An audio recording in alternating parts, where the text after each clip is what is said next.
காலையில் எழுந்த உடனேயே மலம் கழிப்பது அப்படிங்கிறது எத்தனை பேருக்கு சாத்தியமாக இருக்கிறது?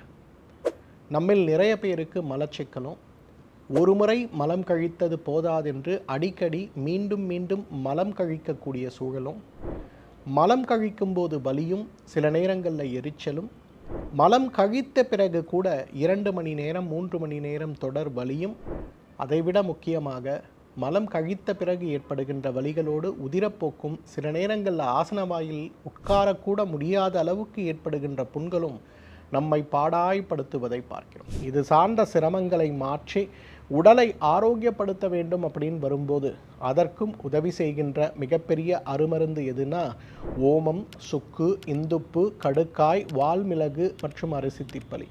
ஒவ்வொன்றையும் 2 கிராம் அளவுக்கு எடுத்து 300 மில்லி தண்ணீரில் இட்டு கொதிக்க வைத்து 100 மில்லியாக குறைத்து வடிகட்டி காலை ஒரு வேளை, மாலை ஒரு வேளை உணவுக்கு முன்பு சாப்பிடுகின்ற ஒரு சிறு மாற்றத்தை நாம் செய்து கொண்டாலே நம்மாலும் ஆசனவாய் நோய்களற்ற, மூல நோயற்ற ஒரு வாழ்க்கையை ஆயுள் முழுவதும் ஆரோக்கியமாக வாழ்ந்திட முடியும். டாக்டர் ஸ்ரீவர்மாஸ் ஆரோக்கியமும் ஆன்மீகமும்.